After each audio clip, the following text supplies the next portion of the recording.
হ্যাঁ ঠিক আছে, যে কথা বলছিলাম সেটা হচ্ছে এই, আল্লাহ নবী সাল্লাল্লাহু আলাইহি ওয়াসাল্লাম নফল সিয়ামের অনেক গুরুত্ব বুঝিয়েছেন, তাই না? তাহলে নফল সিয়ামের যদি এত গুরুত্ব হয় তাহলে ফরজের গুরুত্ব কত? আল্লাহু আকবার। আল্লাহ রাসূল সাল্লাল্লাহু আলাইহি ওয়াসাল্লাম বলেন যে জান্নাত একটি বিশাল জায়গা, এই জান্নাতের ভিতরে একটি ঘর আছে, একটি দরজা আছে, সেই দরজাটির নাম হচ্ছে রাইয়ান। লা ইয়াদখুলুহু ইল্লা সাইমুন। এই দরজা দিয়ে অন্য কোন আমলকারী প্রবেশ করতে পারবে না, শুধুমাত্র সিয়াম পালনকারী ও ছাড়া। এবার একটা কথা বলি, সিয়াম পালন করলে আল্লাহ এত খুশি হয় কেন? এর ভিতরে একটা গোপন ব্যাপার আছে, বলে দিই। সেটি হচ্ছে এই, পৃথিবীতে যত আমল আছে, যত কি আমল আছে, প্রতিটা আমলের বাহ্যিক দৃষ্টিতে দেখতে পাওয়া যায়। পাওয়া যায় কি যায় না? যায়। একটা লোক নামাজ পড়ে 5 ওয়াক্ত, আচ্ছা বলুন তো সে নামাজি কি নামাজি নয়? এটা বাহ্যিক দৃষ্টিতে দেখলে বোঝা যায় কি যায় না? 2-3টে জিনিসে বোঝা যায়। কি?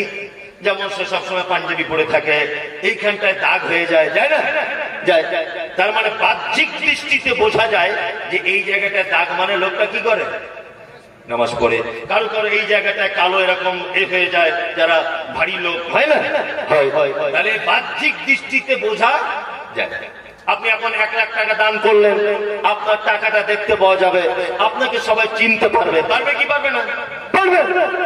আপনি হজ করতে গেলেন, এই আমলটা হজ করে আসার পর এর কিছু প্রমাণ থাকবে কি থাকবে না? থাকবে। যেমন এই যে বড় পাঞ্জাবি পরবেন, আবার খেজুর আনবেন, জমজমের পানি আনবেন, তাই না? আপনার পাসপোর্টে স্ট্যাম্প দেওয়া থাকবে, আপনি হজে গিয়েছিলেন, প্রমাণ থাকবে কি থাকবে না? থাকবে। পৃথিবীতে একটি মাত্র ইবাদত, যে ইবাদতের কোনো প্রমাণ পৃথিবীর কোন মানুষের সামনে পেশ করা যায় না, এই ইবাদতটা শুধুমাত্র আল্লাহকে ভয় করে যে সে করতে পারে। কি বলছি বুঝতে পারছেন? অনেক নামাজি আছেন এরকম, 5 ওয়াক্ত নামাজ পড়ে না, 5 ওয়াক্ত নামাজ পড়ে না, কিন্তু বিআই হাজী সাহেব এসেছে বলে তার সাথে মসজিদে যাচ্ছে। আপনাদের দিকে এরকম লোক নেই অবশ্য, আছে? বিআই বাসায় হাজী সাহেব তিনি এসেছেন বলে কি করছেন? তার সাথে মসজিদে যাচ্ছেন, এমনি দিনে পড়ে না, তাই না? তার মানে লোক দেখানো আমল সবকিছু করা যায়, একটি আমল কোন রকম লোক দেখানো চলে না। ফজরের আজানের আগে মুয়াজ্জিন মসজিদে সাহরির আজান দিয়ে দিল, আপনি উঠে পড়লেন, সাহরি খেলেন, আর সাহরি খাওয়ার পর থেকে নিয়ে আপনি গালি দিতে পাবেন না, আপনি অকথ্য ভাষা বলতে পারবেন না, খারাপ জিনিস দেখতে পাবেন না, অন্যায় কাজ করতে পারবেন না। আপনি যদি বাথরুমের ভিতরে দরজা লাগিয়ে যদি গোসল করেন, এক মুষ্টি পানি যদি আপনি ভিতরে গলিয়ে দেন, পৃথিবীর কেউ দেখতে পাবে না, কেউ দেখতে পাবে না। আপনি পেচ্ছাপ পায়খানাতে চলে গেলেন, ওইখানে তো কেউ যায় না, পকেটে করে 2টো বিস্কুট আর পানি নিয়ে চলে যেতে পারেন, কিন্তু ওইটা কেউ করে না। করে ইফতারের আগে ইফতার নিয়ে বসে থাকে, ইচ্ছা করলে একা একা খেয়ে নিতে পারে 2 পিস, কেউ দেখতে পাবে না।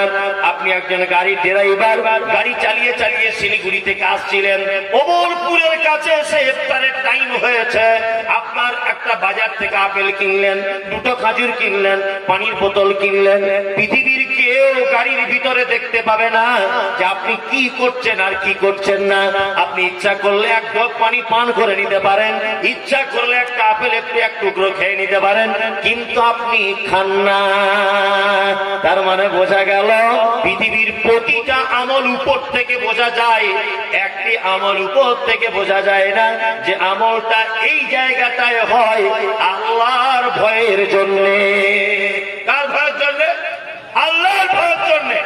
আপেল আঙুর বেদানা সবকিছু আপনার কাছে আছে, তারপরে আপনি খেতে পাচ্ছেন না, কার ভয়ে? আল্লাহর ভয়ে। আল্লাহ কি বলছেন?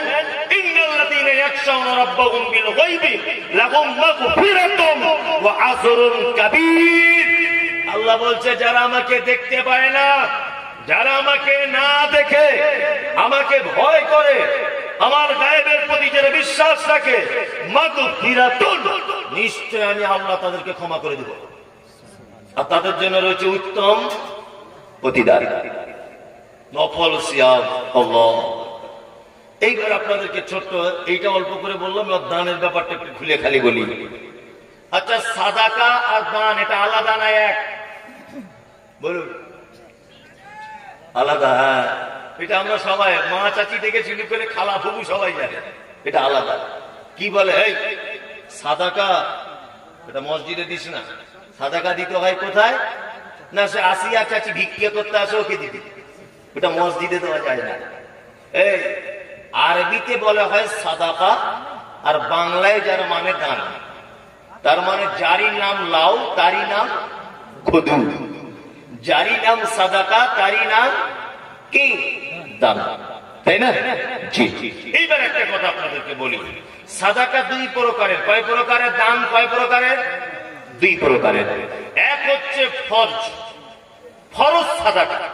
যেমন রমজানের সিয়াম পালন করেছেন, রোজা রেখেছেন, আপনাকে ফিতরা দিতে হবে, দিতে হবে না? ওটা কি বাধ্যতামূলক, আপনাকে দিতেই হবে।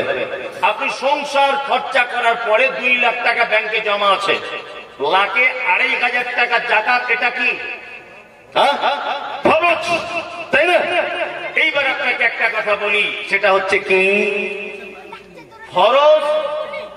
একটি হচ্ছে সাদাকা বা দান, আরেকটি হচ্ছে নফল। নফলটা কি? যাকাত দেওয়ার পরে, সংসারের খরচার পরে, ঘর বাড়ি তৈরির পরে, জামা কাপড় বাগান পুকুর সবকিছু বজায় করার পরে যে টাকাটা আপনার বেঁচে আছে, তার থেকে গরিব ফকির মিসকিন অসহায়দেরকে যদি আপনি কিছু দেন, তার নাম কি? নফল সাদাকা। কি বললাম বুঝলেন? সাদাকা কত গুরুত্বপূর্ণ জিনিস। আল্লাহ নবী সাল্লাল্লাহু আলাইহি ওয়াসাল্লাম তিনি বলছেন, ইত্তাকুন নার ওয়ালাউ বিশিক্কি তামারিন, তোমরা জাহান্নাম থেকে বাঁচো, যে কোনো মূল্যে জাহান্নাম থেকে বাঁচো। নিরুপায় হয়ে গেছো, জাহান্নাম থেকে বাঁচার রাস্তা নাই, তোমার হাতে একটা খাজুরের টুকরা যদি থাকে, সেই টুকরাটাও তুমি আল্লাহর রাস্তায় সাদাকা করে তুমি জাহান্নাম থেকে কি করো? বাঁচো। তার মানে জাহান্নাম থেকে বাঁচার সব থেকে একেবারে নিরুপায় উপায় যেটা, তার নাম সাদাকা বা দান।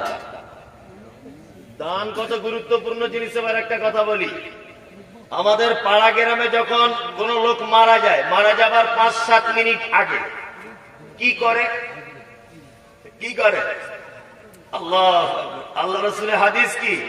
যে আখিরুল কালাম লা ইলাহা ইল্লাল্লাহ ফাদাখালাল জান্নাহ। কারো যদি শেষ বাক্য, শেষ কথাটা যদি হয় লা ইলাহা ইল্লাল্লাহ, তাহলে তার থাকার জায়গা কোথায়? কোথায়? জান্নাত। তাহলে যে লোকটা মারা যাচ্ছে, ওর পাশে দাঁড়িয়ে আপনি একটু বলুন লা ইলাহা ইল্লাল্লাহ, লা ইলাহা ইল্লাল্লাহ। ওকে বলতে বলবেন না, আপনি নিজে নিজে বলবেন। আপনার বলাতে যদি ও বলে, তাহলে ওর থাকার জায়গা কোথায়? জান্নাত। কিন্তু আমরা ওটা করি? আমরা কি করি? জান যায় যায় এরকম করছে, তাড়াতাড়ি খোঁজবাস্তুর মাদ্রাসায় খবর দে, তাড়াতাড়ি ওই হরিরামপুর মাদ্রাসায় খবর দে, তাড়াতাড়ি করে ওই রসুলপুর মাদ্রাসায় খবর দে। 30 জন ছেলে এসেছে, সেই নাম দুলে দুলে ইয়াসিন আল কোরআনিল হাকিম ইন্নাকা লামিনাল মুরসালিন আর রহমান আল্লামাল কোরআন খালাকাল ইনসান পড়েই যাচ্ছে। বলছে কি ব্যাপার? বলছে আমার বাপের জানটা আস্তে করে বার হবে, কোনো কষ্ট হবে না। কি বলছে? বুঝতে পারছেন না? কোনো কষ্ট হবে না। এটা কি রাসূলের পদ্ধতি? রাসূলের পদ্ধতি না। লোকটা যখন কষ্ট পায়, আমরা পাড়া গ্রামের মানুষ কি করি? একটু গরম পানি হালকা করে তার মুখে দিই, তাই না? ঠান্ডা পানি তার মুখে দিই, দিই না? একটু গরম দুধ, একটু হালকা গরম দুধ আমরা কি করি? তার মুখে দিই। ঠান্ডা পানি তার মুখে দিই না? যে লোকটা মারা যাচ্ছে দিই কি দিই না? দিই। আচ্ছা বলুন তো, ওই লোকটা কি তখন ঠান্ডা পানি খেতে চায় ফ্রিজ থেকে? যাও একটু পানি দাও, খুব পানি পিয়াসা লেগেছে, আহা দেশি গরুর দুধ কি স্বাদ গো, একটু আনো আর একবার খাই, জীবনের শেষ খাওয়া, এরকম ব্যাপার থাকে না। বন্ধুরে আমার, সাদাকা দান কতটা ইম্পর্টেন্ট আপনি এইটা শুনলে বুঝতে পেরে যাবেন। বন্ধুরে আমার, এক গ্লাস পানি থেকে যখন পানি ঢেলে ফেলে দেওয়া হয়, আবার দেখবেন পানি জমে যায়। ওই জমা পানিটা যদি আস্তে আস্তে আস্তে আস্তে করে আপনি মাটিতে যদি এক ফোঁটা যদি ফেলে দেন, তাহলে কোনো আওয়াজ হবে না, হয় আওয়াজ হবে না। বন্ধুরে আমার, একজন ইমানদার লোক, একজন ভালো মানুষ, তার আত্মাটাকে যখন মালাকুল মউত যখন হাত দিয়ে যখন ধরে নেয়, তখন তার জানটাকে এত সহজ করে বার করা হয়। মায়ের কোলে শিশু যেমন ঘুমিয়ে যায়, আর ওই বোতল থেকে এক ফোঁটা পানি যেমন মাটিতে পড়লে আওয়াজ হয় না, ওই রকম ভাবে একটা আল্লাহওয়ালা লোকের মানুষের মালাকুল মউত যখন জান কবজ করে একদম বুঝতে পারা যায় না। কিন্তু একটা বদমাইশ লোক যদি হয়, একটি খারাপ লোক যদি হয়, মালাকুল মউত তার আত্মাটাকে এত কঠিন করে ধরে যে তার শিরা উপশিরা সমস্ত কিছু যেন ছিঁড়ে যেন মালাকুল মউতের হাতে চলে আসে। আর ওই লোকটা তখন কষ্টের কারণে বারবার একটা কথা বলে, ফায়াকুলা রাব্বি লাউলা আখখারতানি ইলা আযালিন করিব ফাআসাদদাকা ওয়া আকুম মিনাস সালিহিন। আল্লাহ, আমার মৃত্যুর টাইম হয়ে গেছে, আমার আর টাইম নেই বেঁচে থাকার। গাড়ি বাড়ি টাকা পয়সা বিবি বাল বাচ্চা এসি ঘর ফ্রিজ টিভি সমস্ত সম্পদ আমাকে ভুলে চলে যাচ্ছে, আমি একা একা তোমার কাছে চলে যাব।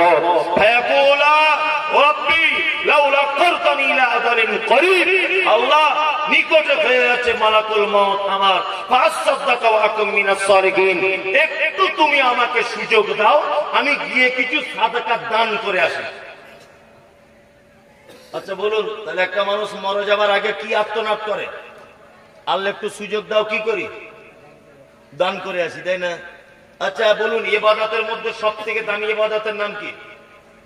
কথা বলুন, ভাষা বুঝতে পারছেন আপনারা? সালাত, তাই না? সব থেকে দামি ইবাদত নামাজ, তাই তো? তা ওই লোকটা তো একবার বলতে পারতো, আল্লাহ আমার আর তুমি একটুখানি টাইম দাও, দূরে কার নামাজ পড়ে আসি।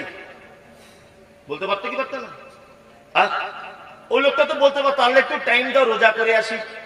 আল্লাহ একটু টাইম দাও, একটা হজ করে নি, তারপরে মরবো। লোকটা কি বলছে? আল্লাহ আমাকে টাইম দাও একটুখানি, আমি সাদাকা করে আসি, আর আমি সৎ কর্মশীলদের অন্তর্ভুক্ত হয়ে যাই। সুবহানাল্লাহ। কেন এই কথা বললেন? লোকটা এই কথা বলে কেন? দেখুন, পৃথিবীতে প্রতিটি আমলের একটা নিজস্ব পদ্ধতি আছে। আচ্ছা, আপনি যদি নামাজ পড়েন অপবিত্র অবস্থায় চলবে? মজবুরিতে ব্যাপার আছে, ইচ্ছা করে অপবিত্র অবস্থায় চলবে? চলবে না। নামাজ বিনা অজুতে চলবে? অজু করা লাগবে, তাই না? জি। অজুর আগে পানি চাই, পানি নেই তায়াম্মুম করুন, তাই না? তার মানে বোঝা যাচ্ছে তায়াম্মুম, পানি নেই তায়াম্মুম দিয়ে করো, তবুও ভালো। তবুও বিনা অজুতে নামাজ হবে না। আচ্ছা, আপনি যদি এখনকার দিনে 3টের সময় আপনার ঘুম ভেঙেছে, কটায়? রাত 3টে। আপনি যদি মনে করেন আবার সে ফজরে উঠবো, এই ঘোড়ার দিন, এখন একটু আগে উঠে বাথরুম টাথরুম সেরে 2 রাকাত নামাজ পড়েই বরঞ্চ ঘুমাই, চলবে? চলবে? ফজরের ওয়াক্ত হওয়ার আগে সালাত চলবে না। এইবার একটা কথা বলি, তার মানে বোঝা যায় যে ইবাদত নামাজ একটা নির্দিষ্ট পদ্ধতিতে হবে। কি বললাম বুঝলেন? চুপ করুন।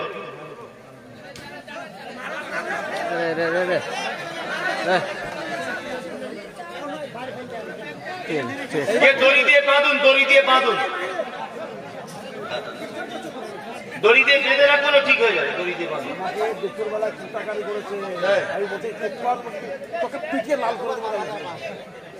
বদমাশ বদমাশ। আচ্ছা, এবার এদিকে ফিরুন, ও যা পারছে ওরা কজন ঠিক করে দেবে। এদিকে ফিরুন। তাহলে প্রতিটি ইবাদত একটি কি নির্দিষ্ট টাইম আছে, তাই না? নির্দিষ্ট টাইম আছে।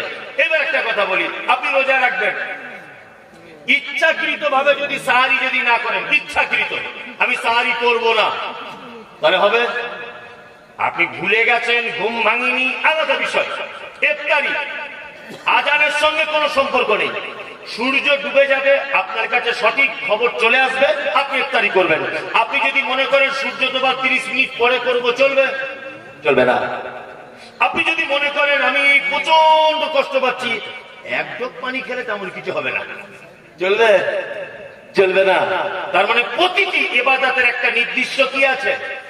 পদ্ধতি আছে। একটি ইবাদতের কোন নির্দিষ্ট পদ্ধতি নেই, তার নাম নফল দান বা সাদাকা। কি বললাম বুঝলেন? যাকাত ফরজ, পদ্ধতি আছে। যাকাতের টাকা সবাইকে দিতে পারবেন না। আল্লাহ 8টা লোককে দেওয়ার কথা সূরা তাওবার ভিতরে বলেছেন। কি বললাম বুঝলেন? ফিতরা ওই 8টা লোক পাবে, কিন্তু নফল সাদাকা এমন একটি ইবাদত, এর কোন পদ্ধতি নেই। ফকির এসেছে, ফকির এসেছে দরজায়, লা ইলাহা ইল্লাল্লাহ, খালা কিছু দাও। বলা চলবে না তুমি কোন ধর্মের, বলা চলবে না তুমি নামাজ পড়ো কি না, বলা চলবে না তোমার বাড়ি কোথায়, বলা চলবে না স্বামী আছে কি নাই, বলা চলবে না তোমার হাতে মোবাইল কেন, বলা চলবে না এত দামি শাড়ি কেন, বলা চলবে না। বাস স্ট্যান্ডে দাঁড়িয়ে আছেন আপনি, হঠাৎ করে একজন বাস থেকে নামছেন আর বলছেন লা ইলাহা ইল্লাল্লাহ, বাপ কিছু দাও। খুব সহজ ইবাদত, 8 আনা খুচরো ছিল, পকেটের থেকে দিয়ে দেন। জিজ্ঞেস করতে পাবে না তুমি হানাফি, আহলে হাদিস, দেওবন্দি, জামাত ইসলামী, পাথর চাপি, আজমিরি, কাশ্মীরি, ফুলপুরা, তাবিজি, এইসব জিজ্ঞেস করা যাবে না। তুমি হিন্দু, মুসলিম, জৈন, খ্রিস্টান, ইহুদি, হাড়ি, চুয়ার, চামার, বাগদি, ছুতোর, মেথর জিজ্ঞেস করার টাইম নাই। চেয়েছে দিয়ে দাও। আল্লাহ নবী বলেছেন উপরের হাত উত্তম, নিচের হাত কি কি খারাপ। এইবার একটা কথা বলবো, আল্লাহ সুবহানাহু ওয়া তাআলা পবিত্র কোরআনের ভিতরে বলছেন লাম তানালুল বিররা হাত্তা তুনফিকু মিম্মা তুহিব্বুন। এই জায়গাটা বললে অনেকজন রাগ করবে। আল্লাহ বলছেন তোমাদের প্রিয় বস্তু যেটা তুমি সবথেকে বেশি ভালোবাসো, সেইটা আমার রাস্তায় খরচ করো। আল্লাহ রাস্তায় খরচ করতে হবে, তাহলে কোনটা? সব থেকে প্রিয় বস্তু যেটা, তাই না? আবার তো মাদ্রাসা চালাই, আলহামদুলিল্লাহ। তাই মাদ্রাসায় কিছু কিছু আকিকা ছাগল আসে যখন, আর গায়ে লোম থাকে না। যারা মাদ্রাসা চালায় তারা জানে, গায়ে লোম থাকে না, হাঁটতে পারবে না। মানে বাজারে গিয়ে বলছে যে 1500-এর থেকেও কমই মাল আছে, ও মানে 5 মিনিটের মধ্যে জবাই করে দিলে সুবিধা হয়। কি বলছি বুঝতে পারছেন? আমি তো আমার অন্যান্য শিক্ষকদের বলে দিয়েছি, এরকম লোক কেউ এলে নয় তাকে দড়ি দিয়ে বাঁধবি, আর নয় ছাগল ফেরত দিয়ে দিবি। যে তোর এ ছাগল কি আনতে বললো এখানে? মাদ্রাসায় পড়ি বলে কি একেবারে ভিখারি থেকে খারাপ নাকি আমরা? এটা মানুষের রুচিবোধ নেই, এটা রুচিবোধ নেই মানুষের। আল্লাহ পর্যন্ত বলছে তুমি তোমার প্রিয় বস্তুকে কি করো? আল্লাহ রাস্তায় সাদাকা করো। এই দেখুন, আপনাকে একটা কথা বলি, আমি যে জামাটা পরে আছি, এটার দাম 10,000 ধরে নেন। বোঝানোর জন্য বলছি আপনাকে। একজন মানুষকে আপনি একটা জামা কিনে দেবেন চিন্তা ভাবনা করছেন, যখন কিনতে আপনি যাচ্ছেন তার জামাটা আপনি পরে আছেন 10,000 টাকা দামে, আর দোকানদারকে আপনি গিয়ে বলছেন সব থেকে কম দামেরটা বার করে ওকে দিব। আছে না? রমজান মাসে এখানে অনেক মানুষ আছেন, অনেক মানুষ, আমার এই কথাটা খারাপ মাইন্ডে নেবেন না, একটু ভালো হিসাবে নেবেন। সেটা হচ্ছে এই রমজান মাসে আমরা অনেক মানুষ শাড়ি, জামা কাপড় বিলি টিলি করি না। এটা একটা ভালো কাজ, করবেন, অবশ্যই করবেন। তবে আমরা দোকানদারকে গিয়ে বলি একদম মশারির থেকে হালকা ভালো ওইটা দাও, 60 টাকা হলে 70 টাকা যাবে না। তা তোমার ওই শাড়ি পরার জন্য কি অমুকের বউ বসে আছে? 1000 শাড়ি দেওয়া লাগবে না, আপনি 100টা দেন। ভালো করে বুঝুন, আপনি 100টা দিতে না পারেন 10টা দেন, ভালো দেবেন, উত্তম দেবেন। আল্লাহ পর্যন্ত বলছে তোমরা উত্তম জিনিসটা কি করো? আল্লাহ রাস্তায় খরচা করো, তাহলে তোমরা কল্যাণ লাভ করতে পারবে। তার মানে আমরা দান সাদকা যখন করব সব থেকে প্রিয় উৎকৃষ্ট জিনিসটি দান করবে ইনশাআল্লাহ। এবার একটা কথা আবার বলি, নফল দান কয়েকটা ভাগে বিভক্ত। যেমন একটা হচ্ছে সাধারণ দান, আর একটা হচ্ছে দানের সাদকায়ে জারিয়া। একটা দান সাধারণ, আর একটা সাদকায়ে কি জারিয়া। সাধারণ কাকে বলে? একটা লোক ক্ষুধার্ত হোটেলের সামনে দাঁড়িয়ে আছে, আপনি তাকে এক মুঠো খাইয়ে দিলেন, এটা হলো সাধারণ দান। কি বললাম বুঝতে পারছেন?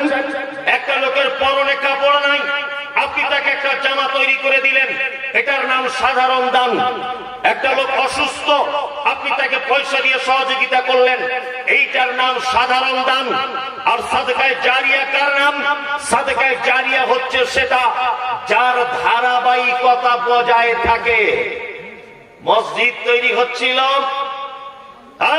5 কুইন্টাল রড কিনে দিয়েছেন, সারা ছাদের ঢালাই লেগে গেল, এটার নাম কি? জারিয়া। এটার নাম কি? জারিয়া, সাদকায়ে জারিয়া। আমরা তো জারিয়া বুঝি না, বুঝি? ওর বাপ মারা গেছে, জানাজা দাঁড়িয়ে বলছে আগামী 24 তারিখে 40 দিনের দিন হবে, সবাই আসবেন, সবাই আসবেন। আর 4 দিনের দিন যারা কবর টবর খুঁড়েছেন, গোসল টোসল করিয়েছেন, আপনারাও সবাই আসবেন। ধনী তো, যে মারা গেছে খুব ধনী লোক ছিল, বেটা 3টে হেলে গরু জবাই করে দিয়েছে, বলদ গরু জবাই করে মোটামুটি 1500 লোকের বিরিয়ানির ব্যবস্থা করেছে। কি বলছি বুঝতে পারছেন? ধাড়িওয়ালা লোক, টুপিওয়ালা লোক, পরেশগাঁও লোক, সেও দেখছি খেতে খেতে দাঁত খোঁচড়াতে খোঁচড়াতে আসছে। চাচা কি ব্যাপার? বুঝে সে আব্দুর রহমান মারা গেছি না, আজকে 40 দিন খেয়ে চলে আসছে। মানে জীবনে মনে হয় গরুর গোস্ত চোখে দেখে।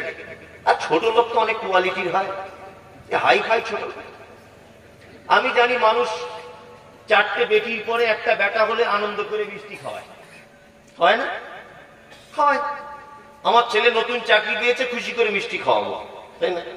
বাপ মরে গেলে আবার গরু কেটে 1500 লোক খাওয়াতে হয়, এই কেমন নিয়ম? যেমন মাথা কি ঢোকে না। অনেক লোক করে, কি করে না? অনেক এলাকায় করে। আবার আমরা যারা আহলে হাদিস, আমরা করি না, তবে দাওয়াত দিলে খাই, তাই না? আমরা আহলে হাদিস, অবশ্য আমাদের করা যাবে না, খাওয়া যাবে না, তাই না? এই যে শবে বরাত আসছে, আমরা কেউ করি না, তবে খেতে কেউ ছাড়ি না, তাই তো? খাওয়ার বেলা আছে, কিন্তু করাতে আমরা নাই। লোক খারাপ বলবে, আমাদের মৌলী সাহেব এক ঘুরে করে দেবে, তাই না? আল্লাহু আকবার, আল্লাহু আকবার। একটা আশ্চর্য কথা আপনাদেরকে বলে রাখছি, সেটা হচ্ছে এই, 1.5 লক্ষ টাকা খরচা করে 1500 মানুষকে বিরিয়ানি করে খাইয়ে 10টাও নেকি পাবে না আপনার আব্বা কবরে। 10টা নেকি নাই, কারণ ওটা সাদকায়ে জারিয়া নয়। দুপুরে বিরিয়ানি খাইয়েছেন, রাতে পায়খানা করে দিল, সব বাথরুমে চলে গেল, ও আর টিকে থাকলো? টিকে থাকলো? থাকলো না। এইবারে দেখুন, আপনাকে আর একটা জিনিস দেখায়, সেটা হচ্ছে এই, সাদকায়ে জারিয়ার যত জায়গা আছে, এইবার আপনাকে বলবো সব থেকে প্রয়োজন কোন জায়গায় জারিয়া, সেটা আপনাকে দেখতে হবে। প্রয়োজন বেশি কোথায়? আচ্ছা বলুন, আপনি মসজিদে দান করলেন 1 লাখ, এইটা অন্তত আজিজুল ভাইকে ভালো করে শুনতে হবে। সব জায়গাতে গিয়ে দেখছি বান্ডিল টাকা নিয়ে দিয়ে দিচ্ছে। আমি তো ভাইয়ের সঙ্গে সবসময় থাকি, প্রায় খুব আমার প্রিয় মানুষ। যেখানেই দেখছি পকেটে 2 বান্ডিল টাকা। এটা কি ব্যাপার ভাই, পকেট উঁচু? বলছে এটা খোঁজবাস করেছে। এই পকেট উঁচু আজকে কোথায়? আজকে অমুক জায়গা, শরীরিয়া মাদ্রাসায় দেবো। আল্লাহ দিতেই দিয়েছেন ওনাকে, আল্লাহ ওইভাবেই কবুল করেছে, অভাবও নাই। আর কিছু লোক আছে কোটি কোটি টাকার মালিক, বিশাল হাতি মার্কা গেট, জীবনে ভিখারিকে ভিক দেয় না। কি বললাম বুঝলেন না? ওই লোকগুলোকে দেখতে পাবেন যারা কৃপণ হয় না, তাদের খুব দুর্দশা।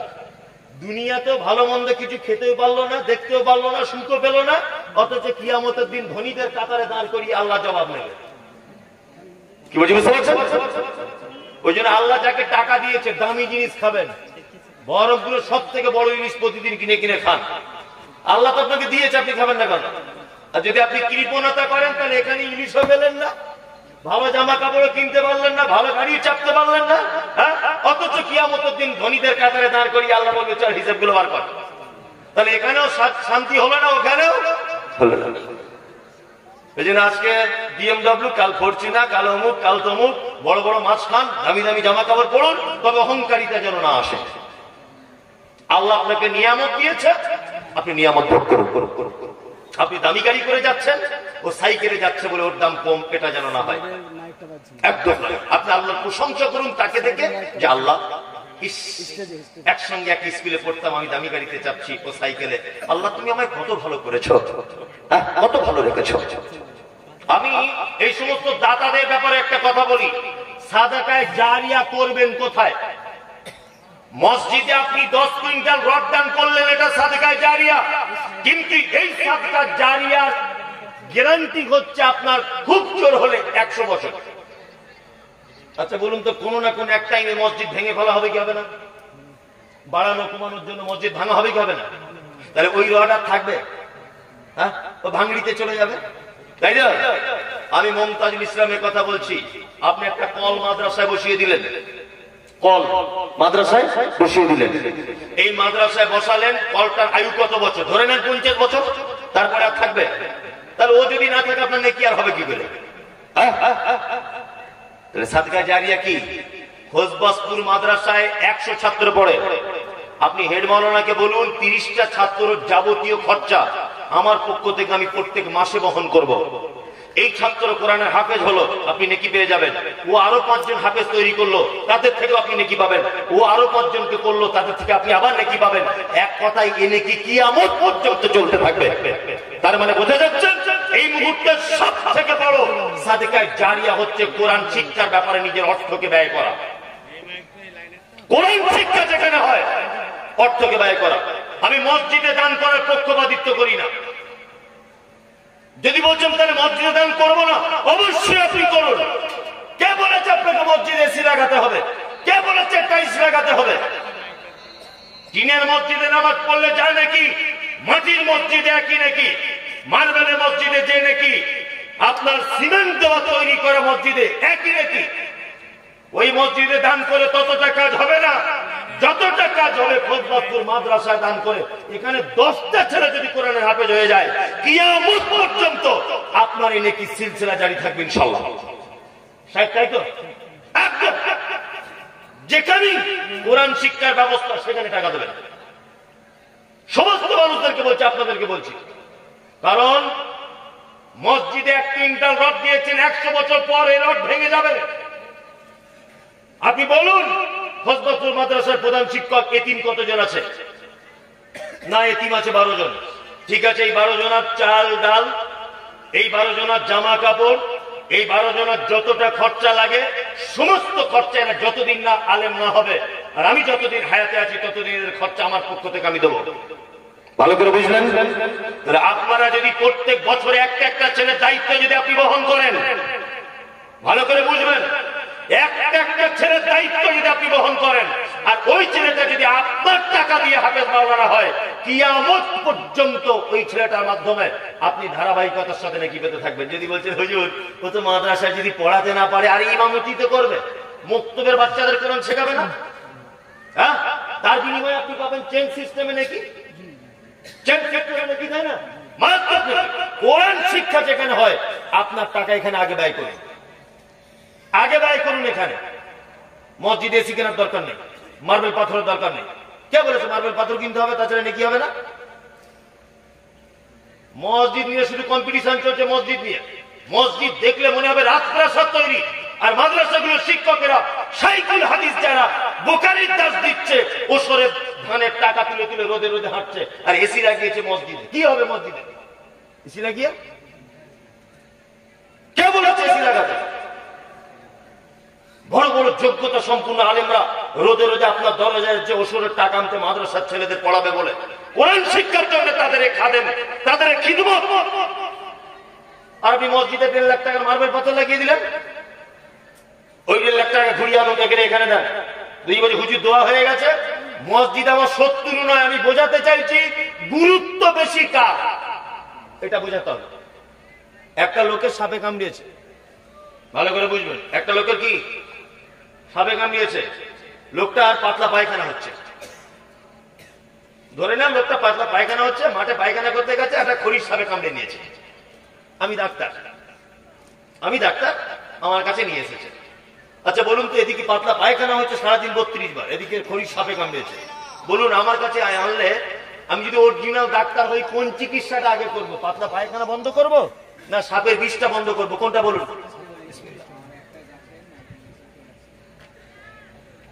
কোনটা? সাপের বিষ। ওর যদি আরো 35 বার পায়খানা হয় ও বেঁচে থাকবে, অসুবিধা নেই, কিন্তু বিষ না নামালেও মারা যাবে। তাহলে আমাদের সমাজে কোনটার প্রয়োজন কতটা বেশি, কোনটা আমাদের দরকার সেটা আগে করতে হবে। মসজিদ করেছেন 42 কোটি টাকা খরচা, ইমামতি করে কে? কথা বলুন। মৌলভী সাহেব তৈরি করে হয় কোথায়? মাদ্রাসা। তাহলে কারখানা ঠিক করতে হবে আগে, তাই না? এই দেখুন একটা কথা আপনাকে বলি, কত মজার জিনিস, আপনি অবাক হবেন। আচ্ছা বলুন তো দেখি, ইসলামে চোর নারী হোক বা পুরুষ হোক তার সাজা কি? হাত কাটা, তাই না? আচ্ছা এটা আল্লাহ হাত কাটা বললে একটু বড্ড বাড়াবাড়ি বলবো না, আল্লাহর বিধান, জাস্ট বোঝানোর জন্য বলছি। আল্লাহর বিধান একেবারে চূড়ান্ত, হাত কাটা, তাই তো? তা অনেক মানুষ তো বলতে পারে যে এটা একটু বড্ড বাড়াবাড়ি না, একবার ক্ষমা করে দিতে পারতো, আমি এক কাজ করতে চোখগুলো কানা করে দিতে পারতো না, 100 বেতের আঘাত করতে পারতো, ডাইরেক্ট হাত কাটতে হবে? এর নাম কোরআন। হাত কাটার আয়াত অবতীর্ণ হবার আগে আয়াত অবতীর্ণ হয়েছে, ধনী তুমি তোমার জাকাতের মাল গরিবের বাড়িতে পৌঁছে দাও, সে যেন অভাবের তাড়নাতে চুরি না করে। কি বললাম বুঝলেন? ধনী যখন তার মাল বাড়িতে পৌঁছে দেবে গরিবের বাড়িতে, সে তখন আর চুরি করবে না। তুমি মাল পাওয়ার পরেও যদি চুরি করো তাহলে তোমার সাজা কি? হাত কাটা। তার মানে আল্লাহ কোন বিধান দেওয়ার আগে আর একটা বিধান দিয়ে ওইটাকে রদ করার চেষ্টা করেছেন। কি বলছি বুঝতে পারছেন? আমাদের মসজিদের ইমাম নির্বাচনের আগে, 1 কোটি টাকার মসজিদ ইমাম রাখার আগে আমাদের আগে এই জায়গাটা রেডি করে নিতে হবে। কি বলছি বুঝতে পারছেন? আমি শুধু খোঁজবাসগুলোর কথা বলছি না, কিন্তু সারা বেঙ্গলে, সারা ভারতবর্ষে যত মাদ্রাসা আছে প্রত্যেক মাদ্রাসাতে বেশি করে খরচা করবে। কোরআন শিক্ষা মানে খরচা করা, বড় সাদকায়ে জারিয়া, বড় কি সাদকায়ে জারিয়া। যদি বলছেন এটা আপনি শিখলেন কি করে, এই আপনি এটা বুঝলেন কি করে, আল্লাহর কসম আমি এটা একজন আইডিয়াল ভাইয়ের মতো মানুষের কাছ থেকে শিখেছি এই কথাটা। আমি এই মৌলভী সাহেব হতে পারি, এটা আমার বুদ্ধি এতদিন ছিল না, এতদিন আমার বুদ্ধি ছিল না। আমাদের প্রতিষ্ঠানে একটা লোক 12 মাস চাউল পাঠায়, আল্লাহর কসম আমি লোকটাকে চিনি না, আমি লোকটাকে চিনি না। শুধু আমাকে ফোনে কোনোদিন কথা বলেনি, শুধু SMS করে, হুজুর চাউল আছে আর 4 বস্তা আছে, দেখছি আবার 100 বস্তা পাঠিয়ে দিয়েছে। তা আমি একদিন বলছি যে ভাই একটু মোটা চাউল দিলেও তো হয়, মোটা চাল দিবেন। তখন উনি বলছেন আপনি না বক্তব্য রাখেন যে উত্তম জিনিস দান করতে হয়, আমি মিনিকেট দান করি, আমি যে চালটা দিই 52 টাকা কেজি, এই লম্বা লম্বা চাল। তা আমি বলছি আপনি কতদিন দেবেন এইভাবে? বলছি আমি যতদিন বেঁচে থাকবো ততদিন এই মাদ্রাসায় চাল দিয়ে যাবো আপনার। আমি বলছি ভাই আপনার এইটা বেরেনে এলো কি করে? বলছে বেরেনে এলো, আমি নিজে গবেষণা করে বুঝেছি যে সাদকায়ে জারিয়া করার উত্তম জায়গা কোরআন যারা শিক্ষা করে তাদের পিছনে অর্থ ক্ষয় করা, তাদের পিছনে অর্থ ক্ষয় করে। মসজিদে টাকা দিয়ে আমি কি করবো? আমি যারা কোরআন শিক্ষা করছে তাদের পিছনে খরচা করবো। সুবহানাল্লাহ, এই জ্ঞানটা আমি ওনার থেকে পেলাম। আচ্ছা এবার আপনাদেরকে দানের ব্যাপারে অনেক কথা বললাম। আল্লাহ পবিত্র কোরআনের ভিতরে বলছেন, কি বলছেন?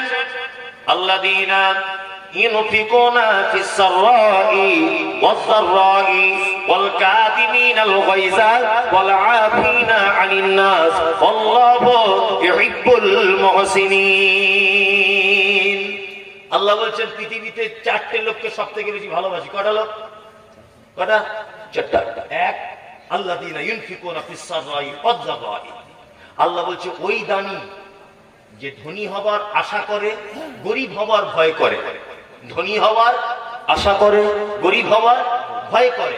এক কথায় সচ্ছলতায় এবং অসচ্ছলতায় যারা আল্লাহ রাস্তাতে দান করে, আমি সব থেকে তাদেরকে বেশি ভালোবাসি। 2 নম্বর, ওয়াল কাযিমিনাল গায়যা, রাগ হয়ে গেলে যারা রাগকে কন্ট্রোল করতে পারে। ওয়াল আফিনা আনিন নাস, মানুষ যদি কেউ অপরাধ করে তার কাছে অপরাধীকে ক্ষমা করে দেয়। আল্লাহ বলছেন আল্লাহু ইউহিব্বুল মুহসিনিন, নিশ্চয়ই এই 4 কোয়ালিটির লোক, এই 4 গুণান্বিত ব্যক্তি আমার কাছে মুহসিন, উত্তম বান্দা, আর আমি এদেরকে সবথেকে বেশি ভালোবাসি। সুবহানাল্লাহ। সত্যি দান করলে আল্লাহর পক্ষ থেকে কোনো বিপদ আসে না। তার প্রমাণ দেখবেন? প্রমাণ দেখে আপনাকে এই দেখুন একটা প্রমাণ দেখাই। আল্লাহ নবী সাল্লাল্লাহু আলাইহি ওয়াসাল্লাম গারে গিরাতে আল্লাহ ধ্যানে মগ্ন করতেন। গারে গিরাতে হঠাৎ জিবরিল এলেন। জিবরিল এসে আল্লাহ নবীকে বলছেন আপনি পড়ুন। আল্লাহ নবী সাল্লাল্লাহু আলাইহি ওয়াসাল্লাম বলছেন আমি পড়তে জানি না। জিবরিল আমিন আল্লাহ নবীর সিনার সঙ্গে নিজেকে চাপ দিলেন, পড়ুন। পড়তে জানি না, আবার চাপ দিলেন, পড়ুন। তখন আল্লাহ নবী বলছেন ইকরা বিসমি রাব্বিকাল্লাযী খলাক। আল্লাহ রাসূল ভয় পেয়ে গেলেন, চলে এলেন ওখান থেকে খাদিজার কাছে এসে বলছেন জাম্মিলুনি জাম্মিলুনি, খাদিজা আমাকে চাদর জড়িয়ে দাও, আমাকে কম্বল জড়িয়ে দাও। আমি বিস্ময়ে অভিভূত হচ্ছি, পৃথিবীতে এইরকম দৃশ্য আমার সঙ্গে কোনোদিন ঘটেনি। আল্লাহ রাসূল ভয়ে থরথর করে কাঁপছেন।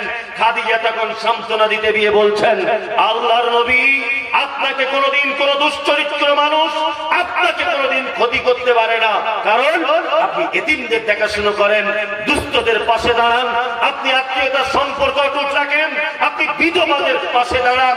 কখনো কোনোদিন আল্লাহ আপনাকে কোন রকমের বিপদে ফেলতে পারে না। তার মানে বোঝা যায় যারা এতিম অসহায় দুস্থ মাদ্রাসা মসজিদের পাশে যারা থাকে, দানের খাতায় যারা হাত লম্বা করে দেয়, আল্লাহর নবীর এই বর্ণনা থেকে বোঝা যায় আল্লাহর পক্ষ থেকে তার উপরে অন্তত পক্ষে কোনো বিপদ আসবে না। এটা হাদিস থেকে প্রমাণ। বনী ইসরাঈলের একটা ঘটনা আছে। কি বললাম বুঝলেন? বনী ইসরাঈলের একটি কাহিনী আছে। কি কাহিনী?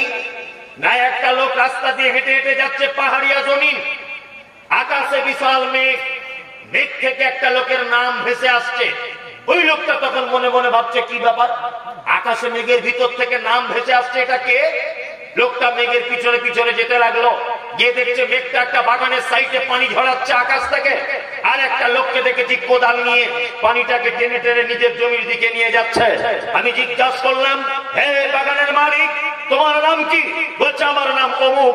তখন ওই লোক বলছে হে আল্লাহর বান্দা তুমি আমার নাম জানতে চাইছো কেন? তখন ওই পথিক বলছে আরে আপনি যে নাম বলছেন এই নাম তো আমি আকাশের উপর থেকে পেয়েছি, আপনি কি সেই লোক? বলছে হ্যাঁ আমার নাম অমুক। আকাশ থেকে তুমি যে নাম শুনেছো ওই লোক কি জানি না, তবে আমার নাম এইটা। তখন পথিক বলছে মালিক জানতে আমার ইচ্ছা করছে, আচ্ছা বলুন তো আপনি আপনার বাগানের মাল কি করেন?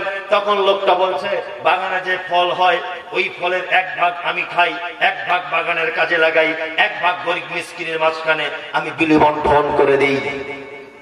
তার মানে বুঝতে পারা যাচ্ছে দান এমন এক জিনিস, দান করলে আপনি ওষুধ দিবেন, দেন তো ওষুধ। বর্তমানে মানুষ ওষুধ দেয় না, যত দেয় তার থেকে বেশি নিজের ওষুধ নিজে খায়। নিজের ওষুধ নিজে খায়। আল্লাহ ভালো।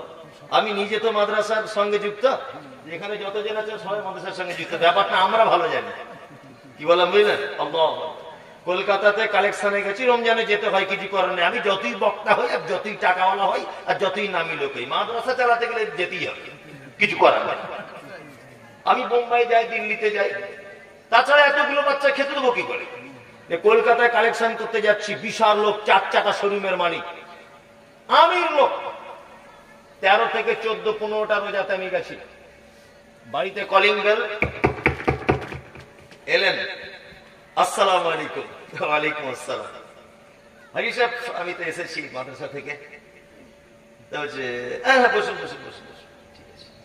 কত লিখবো? নামটা লিখলাম, নাম বলছি না, উনি খুব প্রসিদ্ধ লোক, তার নামটা অমুক সাহেব লিখলাম। তা কত লিখবো বিলটা একটু বলুন।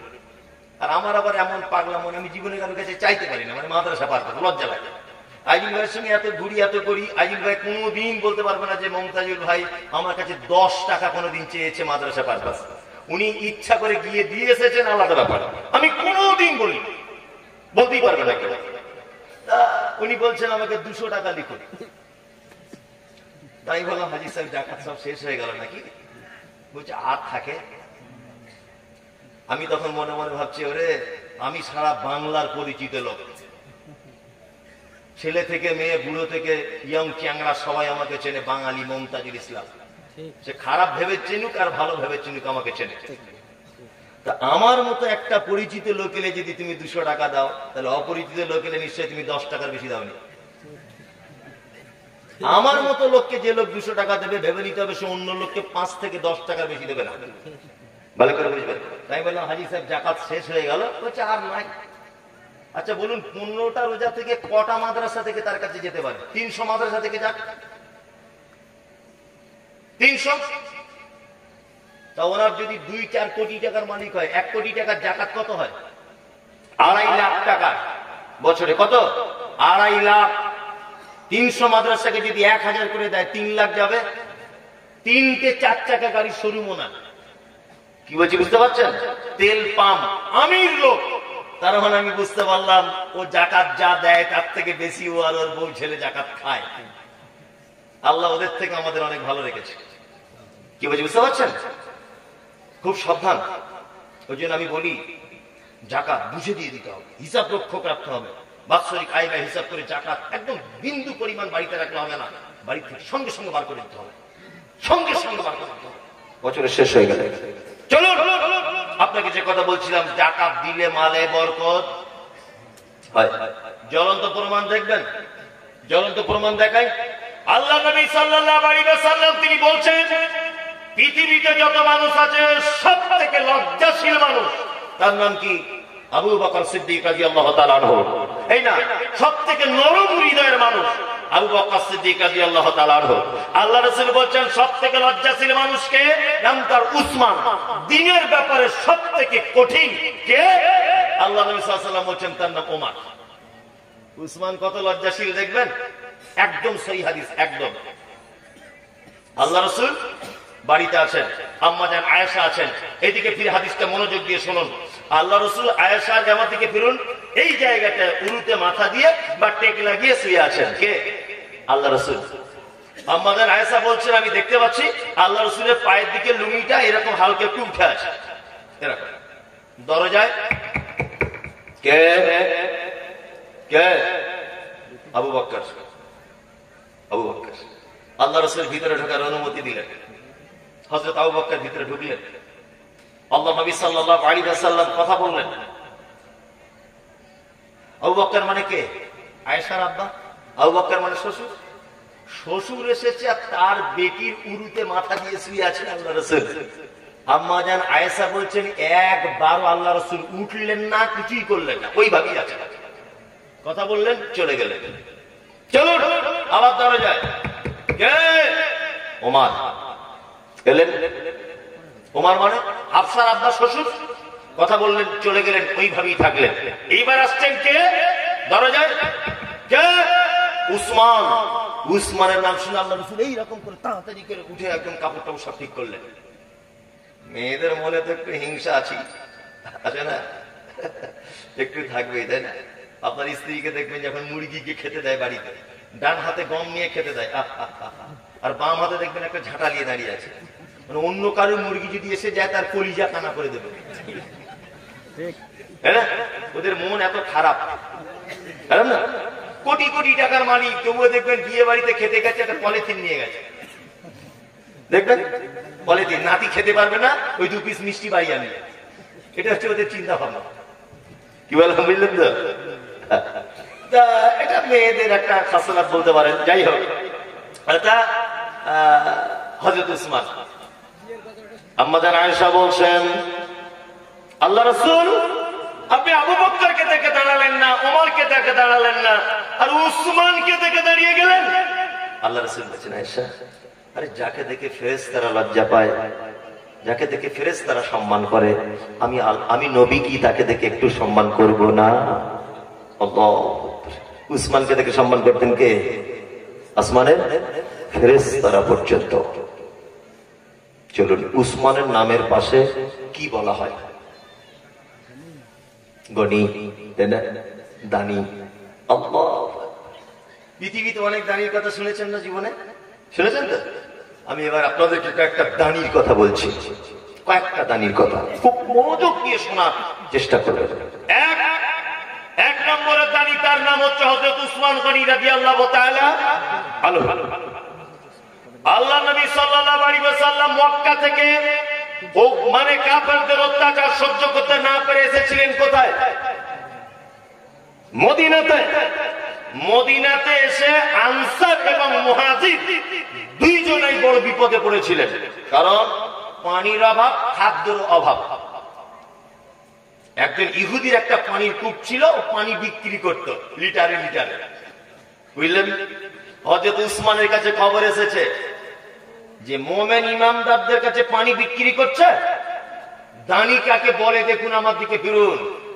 হযরত উসমান খোঁজ করে করে ইহুদির কাছে গেলেন, গিয়ে বলছেন পানির কূপ বিক্রি করবে? কে তুমি? কে? আমার নাম উসমান। ছিল তো জানে না উসমান মানে কে। আমার নাম উসমান। না, বিক্রি করবো না। তার এক কাজ করুন, অর্ধেকটা বিক্রি করুন। আপনার লোক একদিন পানি নেবে, আমাদের লোক একদিন পানি নেবে। তখন বলছে তা করা যেতে পারে। অর্ধেক কিনে নিলেন কে? উসমান। অর্ধেক কেনার পরে হযরত উসমান এবার ফ্রিতে পানি দিচ্ছেন। আর কূপের মালিক তখন ভাবছে তার আমার ব্যবসা 12টা বাজিয়ে দিল, এতদিন বিক্রি করছিলাম, ফ্রিতে দিচ্ছে, আর কূপ আর রাখবো না, সবটাই বিক্রি করে দেবো।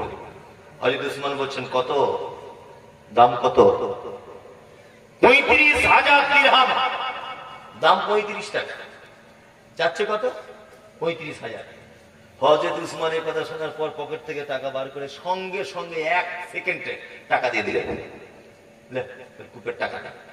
উসমান মানে কি কোটি কোটি কোটি কোটি টাকার মালিক তখনকার দিনে, তাই না? উসমান কূপ কিনলেন। কেনার পর আল্লাহ রাসূলকে এসে বলছেন, আল্লাহ রাসূল, পানির বড্ড অসুবিধা হচ্ছিল, আমি উসমান সে পানি কূপ ক্রয় করে নিয়েছি। আমি উসমান আপনাকে কূপ আপনার হাতে তুলে দিলাম। কিয়ামত পর্যন্ত এই কূপের পানি সমস্ত মুসলিম, মুসলিমা, মুমিন, মুমিনাত, গৃহপালিত পশু, কৃষক, তার কাজে সমস্ত ব্যাপারে আমি এই পানিকে আল্লাহর রাস্তায় ওয়াকফ করে দিলাম। সুবহানাল্লাহ। আমার নিজের চোখে দেখে আসার কথা বলছি আপনাকে। ওই কূপের নাম হচ্ছে বীরে রুমা। ক্রয় করেছিলেন ইহুদিদের কাছে, নাম হলো তার উসমান ইবনে আফফান রাদিয়াল্লাহু তাআলা আনহু। হযরত উসমান কূপ ক্রয় করলেন, আল্লাহর নবীকে কূপ দিয়ে বললেন, আল্লাহর নবী, কিয়ামত পর্যন্ত যত মানুষ আসবে এই মানুষ কূপের পানি ব্যবহার করবে। হযরত উসমান এই কথা বলার পরে আল্লাহ নবী সাল্লাল্লাহু আলাইহি ওয়াসাল্লাম গ্রহণ করলেন। ভারত, পাকিস্তান, বাংলাদেশ এই দেশের মানুষেরা শিরক করতে বেশি পছন্দ করে। ওই জন্য মসজিদে নববীতে পশ্চিম দিকে ফিরে দাঁড়ালে বাম দিকে পড়ে হযরত উসমানের কূপ। মানুষ আগেকার দিনে খোলা ছিল, ওই পানি গিয়ে মুখে মাখতো, গায়ে মাখতো, হাবিজাবি সব জায়গাতে ব্যথা শুলোতে লাগাতো, মানুষ শিরক বিদআত করতো বলে এখন বাদশার নির্দেশ কূপটাকে ঘিরে দিয়েছে, আর ঢুকতে দেয় না। আমি একবার ঢোকার সুযোগ পেয়েছি, নিজে দেখে এসেছি। 1600 খেজুরের গাছ আছে, ওই হযরত উসমানের কূপ থেকে পানি সরবরাহ করা হয়। আশ্চর্য কথা শুনে রেখে দেন, হযরত উসমান গনি রাদিয়াল্লাহু তাআলা আনহুর নামে মসজিদে নববী 36 নম্বর গেট থেকে তাকিয়ে 5 তলা বিল্ডিং, তার নাম হয়েছে উসমান ইবনে আফফান। বিল্ডিং এর নাম 5 তলা বিল্ডিং। শুধু এই নয়, ওনার খেজুরের বাগান থেকে যত টাকা ইনকাম হয়, কূপের পানি থেকে যত টাকা ইনকাম হয়, বিল্ডিং থেকে যত টাকা ইনকাম হয়, সারা পৃথিবীর মানুষ সাক্ষী আছে। আপনিও চাইলে এখনই গুগলে সার্চ করে দেখতে পারেন। মক্কাতে, মদিনাতে, তায়েফে, দাম্মামে, এক কথায় গোটা আরব দেশে হযরত উসমানের নামে আজও পর্যন্ত ব্যাংকে একটা অ্যাকাউন্ট চলে, নাম তার উসমান। আপনারা জানেন অনেক মাদানীদের হাত থেকে পশ্চিম বাংলার অনেক মাদ্রাসায় এতিমদের পারপাসে টাকা আসে, বাৎসরিক একটা টাকা আসে। এই বাৎসরিক যত টাকা ভারত, পাকিস্তান, বাংলাদেশ, পৃথিবীর বিভিন্ন মাদ্রাসার অনাথ অসহায়রা পায়, তার কিছু অংশ টাকা হচ্ছে 1500 বছর আগের সেই উন্নত মানের দানি হযরত উসমান ইবনে আফফান বলুন রাদিয়াল্লাহু তাআলা আনহু। বিখ্যাত দানি। শুধু এই দানি নয়, আল্লাহ রাসূল তাবুকের যুদ্ধের ডাক দিলেন, সাহাবীদের কাছে মাল চাইছেন। হযরত উসমান কাপড়ের ভিতরে করে, শায়েখরা বসে আছেন প্রমাণ করবেন, কাপড়ের ভিতরে করে 1000 দিনার আনলেন। দিনার মানে স্বর্ণের কয়েন, দিরহাম মানে চাঁদির কয়েন। হযরত উসমান এসে 1000 দিনার আল্লাহ নবীর সামনে নামিয়ে দিয়ে বলছেন, আল্লাহ রাসূল আপনি এটা যুদ্ধের জন্য ব্যবহার করবেন। ওই দিনার কয়েনটা যদি ওজন করা হয় 2025 সালে কনভার্ট করা হয়, তাহলে তার ওজন দাঁড়াবে প্রায় 4 কেজি 446 গ্রামের মতো। আজ থেকে 1000 বছর আগে 4 কেজি 446 গ্রাম স্বর্ণ মুদ্রা হযরত উসমান এসে দিয়ে দিলেন আল্লাহর নবীর কাছে। ভাবতে পারা যায় কেমন দানি। হ্যাঁ, আল্লাহু আকবার। আমরা পবিত্র আল কোরআনে একটা দোয়া বলি সব সময়, কি? ইহদিনাস সিরাতাল মুস্তাকিম সিরাতাল লাযীনা আন'আমতা আলাইহিম গায়রিল মাগদুবি আলাইহিম ওয়ালাদ দাল্লিন। দোয়া করি না, ইহদিনাস সিরাতাল মুস্তাকিম, আল্লাহ তুমি আমাকে সহজ পথ দেখাও। সিরাতাল লাযীনা আন'আমতা আলাইহিম, তাদের পথ দেখাও যাদেরকে তুমি পুরস্কারিত করেছো। সারা জীবন এই দোয়া করে তাদের পথ পাওয়া যাবে? কথা বলুন। আমি পচা মূর্খ, লেখাপড়া জানি না, পচা মূর্খ। আমার মা দোয়া করছে, আল্লাহ আমার ছেলেটাকে খোঁজবাজপুর স্কুলে হেডমাস্টার বানিয়ে দাও। তুই দোয়া করছে, আমি পচা মূর্খ, লেখাপড়া জানি। আচ্ছা বলুন তো, এই দোয়া কখনো কবুল হয়? পচা মূর্খ হেডমাস্টার হয়। তাহলে আমার মায়ের দোয়া কবুল হবে কখন? চাকরির পরীক্ষা দিয়েছি, একটুখানি আটকে আছে। আমার মা তখন বলছে, আল্লাহ আমার ছেলে একটুখানি বেঁধে আসে, তুমি এটাকে বাধাটা ছাড়িয়ে দাও, আমার ছেলে চাকরি কনফার্ম করে দাও। কিন্তু একটা বুড়ো লোক জীবনে লেখাপড়া জানে না, তার মা যদি দোয়া করে চলবে? চলবে? চলবে না। তার মানে সবকিছুই দোয়া করে সেই জায়গায় পৌঁছানো যাবে না। সাথে সাথে নিজের চেষ্টা, নিজের কর্মের পরিবর্তন করতে হবে। ইহদিনাস সিরাতাল মুস্তাকিম, আল্লাহ সহজ পথ দেখাও। কাদের পথ দেখাও? যাদেরকে তুমি পুরস্কারিত করেছো। পুরস্কারিত করেছে কাদের? আন'আমাল্লাহু আলাইহিম মিনান নাবিয়্যিনা ওয়াস সিদ্দীকিনা ওয়াস শুহাদা'i ওয়াস সালিহিন, নবীগণ, সিদ্দিক, সাহাবীগণ, শহীদগণ, সৎকর্মশীলগণ। তার মানে আমাদেরকে দোয়া করে তাদের পথে যাওয়া যাবে না, তাদের মতো হয়ে আল্লাহর দরবারে পুরস্কারের আশা করতে হবে। কি বলছি বুঝতে পারছেন? 1 মিনিট, সব আমি জায়গা রেডি করছি, আপনি দাঁড়ান।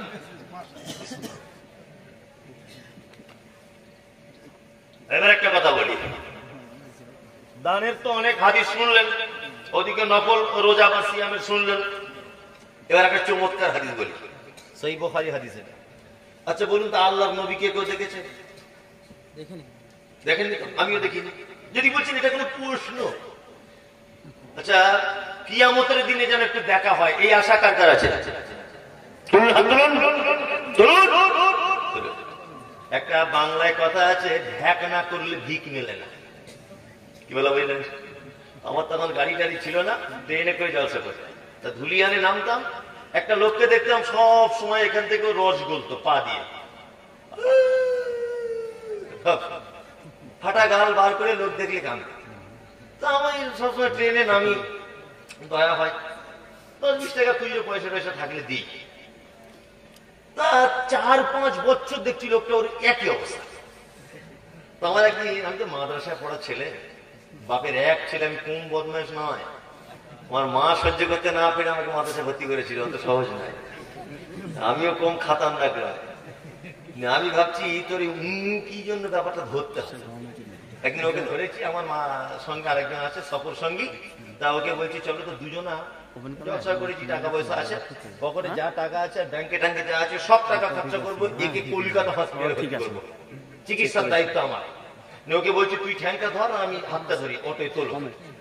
তখন বলছে হুজুর এরম করবেন না, হুজুর এরম করবেন না। কেন? তোমার তো ভালোর জন্য করছি, 10 টাকা 5 টাকা চাঁদা তুলে এত বড় চিকিৎসা করা যায়? তো তোমার ফুল চিকিৎসাটা আমি করে দেবো, চলো। তখন টানা হেঁচড়া করছি, তখন বলছে হুজুর আপনি বুঝবেন না। কি বলছে? আমার আসলে কিছু হয় না, বাড়ি থেকে যখন আসি একটু খাজুরের গুড় লাগিয়ে দিয়ে আসি, ব্যান্ডেজের উপরে খাজুরের গুড় লাগায় মাছি ওড়ে পো পো করে। লোক ভাবে টাটকা অ্যাক্সিডেন্ট হয়েছে। চিটিং মাছ মানে ভ্যাক না করলে কি ভিক? হ্যাঁ, কিছু চালাকি করতে হয়। অনেকক্ষণ ধরে বসে আছে, মনে হয় আপনাদের ঘুম লেগেছে। ছোট্ট করে একটা কথা বলি, এই গ্রামটার নাম কি? খোঁজবাসপুর। এটা অনেক জায়গায় বলি, আবার বলছি। খোঁজবাসপুরে একটা ছেলে এই গ্রামে বাড়ি, ভিক্ষা টিক্ষা করে, প্রতিদিন তার 1.5 কেজি 2 কেজি চাল হয়। আর গোকর্ণ একটা মেয়ে ভিক্ষা করতে আসে এই গ্রামে, তার চাল হয় প্রতিদিন 20-25 কেজি। ছেলেটা ভাবছে আমি গ্রামের ছেলে, আমার চাল হয় না, ও বাইরে থেকে আছে, হয় কি করে? নিশ্চয় তার ভিক্ষা করার কোন ক্যাপাসিটি আছে, তাছাড়া ওর ভিক্ষা বেশি হয় না। ওর কি ক্যাপাসিটি এটা আমাকে ধরতে হবে। মেয়েটা এলো টোটো গাড়ি করে, খোশবাসপুর গ্রামের হেডমাস্টারের বাড়িতে ঢুকেছে, নাম তার আব্দুর রহিম। দরজায় দাঁড়িয়ে মেয়েটা বলছে, আমি নবীর বেটি ফতেমা, বাড়ি আমার মদিনা, ভিকে নাহি দিলে তোরা জান্নাত পাবি না। আমি নবীর বেটি ফতেমা।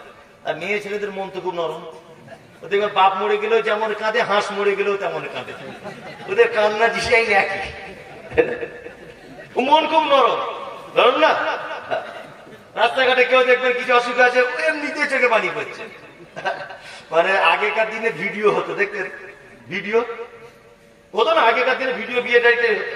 আমার আজও মনে আছে, তখন আমার বয়স ছোট, বিয়ে বাড়িতে কাদের ভিডিও এনেছে সিনেমা, আমরা গেছি দেখতে, ছোট তখন জ্ঞান বুদ্ধি হয়নি। আমার নানি দেখছি খুব কাঁদছে, নানি তুমি কাঁদছো কেন গো, তোমায় কি কেউ মেরেছে? না না। বলছে না দেখ না ওর ভিতরে কেমন করে মারছে, মানে অ্যাকশন হয় তো, নায়ক নায়িকা হয় না, ওই দেখে বাইরে কাঁদছে জোরে জোরে, এত নরম নরম মন। এখন ওই মেয়েটা ভিক্ষা করছে কি পরিচয় দিয়ে, আমি নবীর বেটি ফতেমা, বাড়ি আমার মদিনা, ভিকে নাহি দিলে তোরা জান্নাত পাবি না। আমি নবীর বেটি, মদিনায় আমার বাড়ি। আব্দুর রহমান মাস্টার বাড়ি ছিল না, বউ তখন দেখতে সারা হলে হতেও পারে 1.5 কেজি চাল মাল। মেয়েদের মন তো। এই ছেলেটা তখন ভাবছে তো পাক্কা চিটার, নবীর বেটির নামে চাল তুলছে। আস্তাগফিরুল্লাহ, দাদা তোর 12টা বাজাচ্ছে। আচ্ছা নবীর জামাইয়ের নাম কি ছিল? আলী। মেয়েটার একটা বাড়ি গেল, গিয়ে বলছে আমি নবীর বেটি ফতেমা, বাড়ি আমার মদিনা, ভিকে নাহি দিলে তোরা জান্নাত পাবি না। ছেলেটা সহ্য হলো না, গুটি গুটি পায়ে মেয়েটার পিছনে দাঁড়িয়ে ব্যাগ ধরে বলছে আমি হলাম হযরত আলী, এতদিন তুই কোথায় ছিলি, তোর প্রেমেতে পাগল আমি, আজকে তোকে ছাড়বো না। তুই যদি ফতেমা হবি, আমি হযরত আলী, চাল যা হবে দুজনে হাফ হাফ করে দিব, মারামারি লেগে গেছে। তার মানে কিছু না অভিনয় করলে কিছু মাল পাওয়া যায় না। চলো, হাদিস বর্ণনা করেছেন কে? নাম হলো তার আম্মাজান আয়েশা। বাপের নাম কি? নাম হলো তার আবু বকর। মায়ের নাম কি? নাম হলো তার উম্মে হানি। আল্লাহর নবী যত মেয়েকে তিনি বিবাহ করেছিলেন, একটা কুমারী মেয়েকে বিয়ে করেছিলেন, তার নাম আয়েশা। শুধু এই নয়, বিশ্ব নবী আয়েশাকে বড় আদর করে ডাকতেন হুমাইরা বলে। শুধু এখানেই ক্ষান্ত নয়, হাদিসের পরিভাষায় আয়েশাকে বলা হয় মুহাদ্দিসা। শুধু এখানেই ক্ষান্ত নয়, সারা পৃথিবীতে যত হাদিস বর্ণনা হয়েছে, মহিলা সাহাবিয়াদের ভিতরে সবথেকে বেশি বর্ণনা করেছেন, নাম হলো তার আম্মাজান আয়েশা। শুধু এখানেই ক্ষান্ত নয়, বিশ্ব নবী আর আয়েশার বিয়ের ঘটককে স্বয়ং আল্লাহ বিশ্ব নবীকে 2 বার স্বপ্নের মাধ্যমে আয়েশাকে দেখিয়েছেন। শুধু এখানেই ক্ষান্ত নয়, বিশ্ব নবী বলেছেন সারা পৃথিবীতে যত খাদ্য পাওয়া যায়, শারীর খাদ্য হচ্ছে সবথেকে উন্নত মানের খাদ্য। বর্তমান শারীর খাদ্যর যে মর্যাদা, আমার আয়েশার সেই মর্যাদা। শুধু এখানেই ক্ষান্ত নয়, আল্লাহর নবীর যতজন বিবি ছিলেন, তার ভিতরে সবথেকে বেশি কোরআনের শিক্ষা দিয়েছেন, নাম হলো তার আম্মাজান আয়েশা। 11,000 মহিলাকে যিনি দ্বীনের শিক্ষায় শিক্ষিতা করেছেন, এই মহিলা আম্মাজান আয়েশা হাদিস বর্ণনা করছেন। আম্মাজান আয়েশা হতে হাদিস বর্ণনা রয়েছে, হাদিস বুখারীতে দেখিয়া লইবে। কোন বিবি নবীজিকে জিজ্ঞাসা করিলেন, ও গো নবী তব সাথে দেখা হবে কার? নবী বলে দুনিয়াতে হাত লম্বা যার। মা আয়েশা বলে এ কথা যখন শুনিলাম কানেতে, কাঠখণ্ড লয়ে হাত লাগিলাম মাপিতে, দেখিলাম বিবি সাদার হাত লম্বা বলি, আমার মুখে দেহ গো পড়ে গেল কালি। হাত লম্বা রক্ত পরে পারিলাম বুঝিতে, দান ধন যারা করে এই দুনিয়াতে, তারপরে জয়নাবে সে নবীজিকে কয়, কেন জয়নাব আল্লাহ রাস্তায় বেশি করে ক্ষয়। খোশবাসপুরের মানুষ শোনো না হাদিসটি বুখারীর, জয়নাবে আনন্দ আর আয়েশার মুখ ভারী। আল্লাহ আল্লাহ নবীর বিবি আম্মা জান আয়েশা বলছেন, আল্লাহ নবী কিয়ামতের দিন আপনার সঙ্গে প্রথমে দেখা হবে কার?